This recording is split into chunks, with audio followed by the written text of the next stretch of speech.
Alô, alô, alô, tudo bem com vocês? Eu quero saber uma coisa, o que você estava fazendo 20 anos atrás? Pera aí, nem era nascido? É brincadeira comigo, tá? É deboche? É deboche comigo. É lógico, já era avô? Não era avô também não. Tava na faculdade. Avô... O Segue o Fio de hoje vai falar sobre o atentado terrorista do dia 11 de setembro. A história você já sabe, né? 2 aviões atingiram as Torres Gêmeas e milhares de pessoas morreram.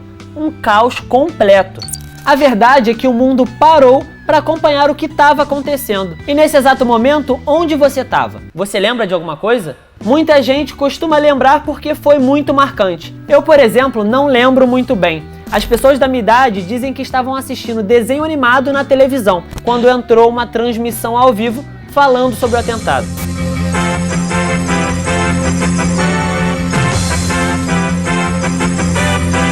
Eu não sei se eu realmente lembro disso ou se de tanto ouvir acabei acreditando. Mas quem já era jornalista, com certeza não consegue esquecer.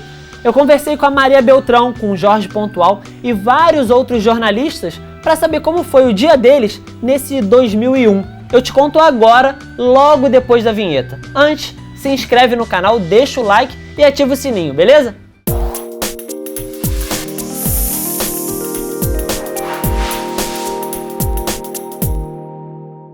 11 de setembro de 2001, os Estados Unidos foram alvo de um atentado terrorista. As torres do World Trade Center foram atingidas. Os americanos viviam um dia comum, quando uma aeronave atingiu uma das torres. Minutos depois, um segundo avião atingiu a segunda torre. Durante o ataque, as pessoas ficaram apavoradas. Ao todo, 2.996 pessoas morreram. O então presidente norte-americano George W. Bush atribuiu o atentado a Osama Bin Laden. Depois desse dia, o mundo nunca mais foi o mesmo. Meses depois, as tropas americanas invadiram o Afeganistão e acusaram o Talibã de financiar os ataques. 20 anos depois, eu resolvi conversar com jornalistas para saber como foi o 11 de setembro de 2001 na vida deles. Para quem não sabe, uma redação de jornalismo costuma ser um pouco tumultuada, muita gente falando, passando de lá para cá. Só que quando acontece um fato como esse, de tanta relevância, fica ainda pior. Eu falei com a apresentadora da Globo News, Maria Beltrão. Ela me contou que ainda estava na academia quando a primeira torre foi atingida. Dali ela saiu, foi para a redação e ficou durante 10 horas ao vivo. Gente, vocês têm noção disso? Agora eu tô entendendo porque o slogan é "Nunca desliga". E ela ainda teve que fazer uma tradução simultânea ao vivo de uma entrevista com George W. Bush e o então presidente francês Jacques Chirac. Como é que a gente lida com o inimaginável?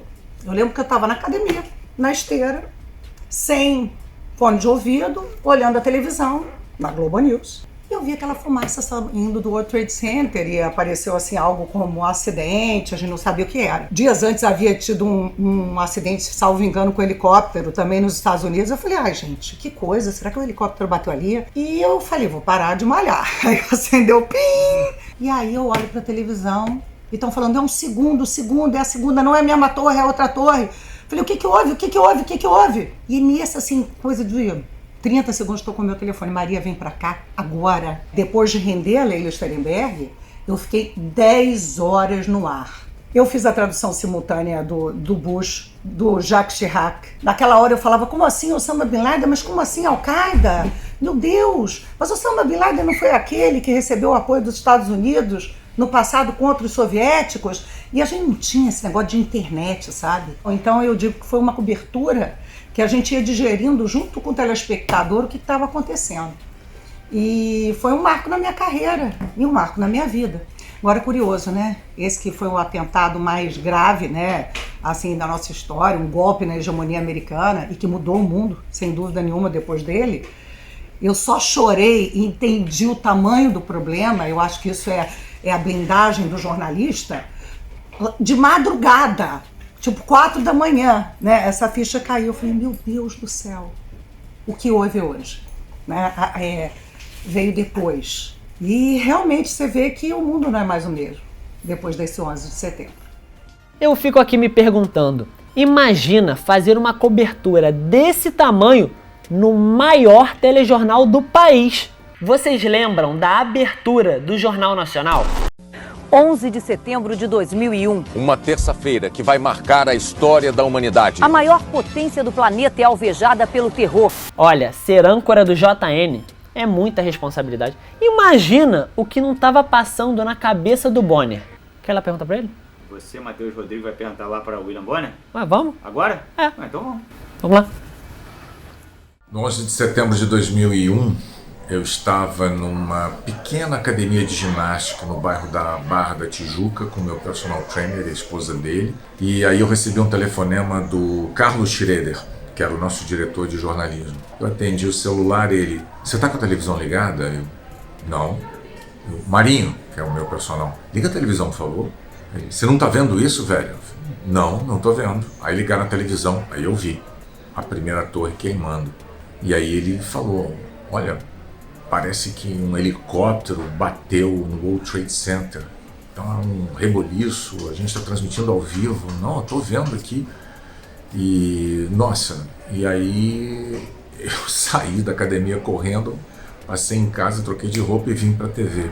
Eu não vou esquecer isso nunca por 1 milhão de motivos, mas um deles é o fato de que, muito embora eu tenha chegado antes da hora da reunião habitual do Jornal Nacional, nem era o meu dia de fazer a reunião de manhã, toda a minha equipe chegou mais cedo também, sem que ninguém precisasse ser chamado para isso. Foi um dia em que a gente sentiu que esse instinto do jornalismo, ele se manifesta em situações como essa. Eu conversei com o Jorge Pontual, que já morava lá em Nova York em 2001 e até hoje é correspondente. Ele me contou que estava embarcando para Washington, só que o avião nem decolou por causa dos ataques. Pontual então foi deslocado para Manhattan e fez a sua primeira grande cobertura como repórter. Imagina estrear numa situação dessa. Eu estava dentro de um avião no aeroporto esperando para decolar, claro que não decolou. Eu estava indo para Washington com o repórter cinematográfico Hélio Alvarez.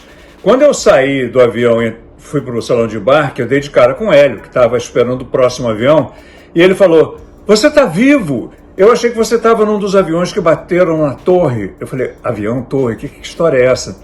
Foi difícil até entender o que estava acontecendo, a gente teve que voltar correndo para Manhattan, embora estivesse tudo fechado, a gente conseguiu para cobrir. E aí entramos num ciclo rapidíssimo de matérias, cobertura. Foi a minha primeira grande cobertura como repórter, porque eu era editor, eu virei repórter poucos anos antes.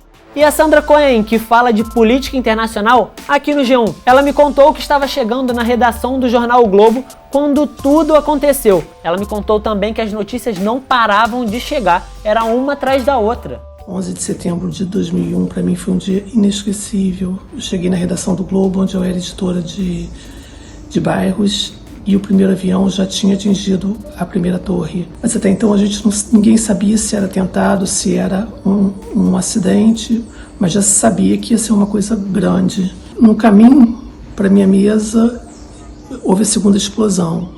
E a partir daí então foi um ritmo insano de trabalho. As notícias elas se sobrepunham.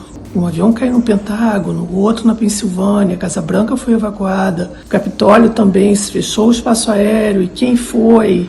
E nós na redação, a redação toda recrutada para a Editoria Mundo, empenhados em fechar a primeira edição, que foi a edição extra, e depois a edição do dia seguinte, e com toda aquela correria. 20 anos depois, as tropas americanas deixaram o Afeganistão. O que nos espera daqui pra frente? Eu conversei com o Guga Chakra, que mora lá em Nova York. No dia do atentado, ele ainda estava na faculdade, aqui em São Paulo. Ele falou que os 20 anos do 11 de setembro são muito simbólicos. O 11 de setembro de 2021, sem dúvida alguma, é simbólico. São 20 anos dos atentados, né? E também tem a questão que os Estados Unidos acabaram de se retirar do Afeganistão. Então talvez seja um pouco diferente dos anos anteriores. Nos anos anteriores, o 11 de setembro é um dia normal na cidade, não é feriado.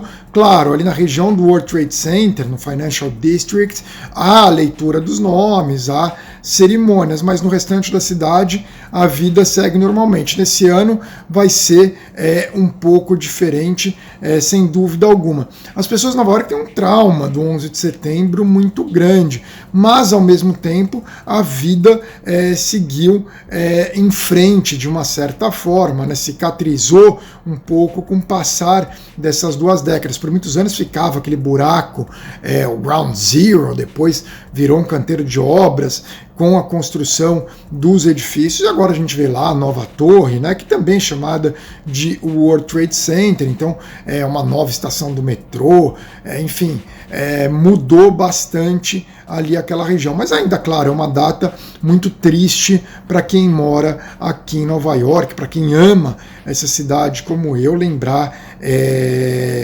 desses atentados. Eu só torço para que nenhuma tragédia volte a acontecer. Aliás, vocês ficaram curiosos sobre o 11 de setembro? Querem saber mais detalhes? O G1 tem matéria contando tudo. Tem até uma reportagem com um sobrevivente que estava lá em cima nas Torres Gêmeas. Acessa lá, g1.com.br. Tchau!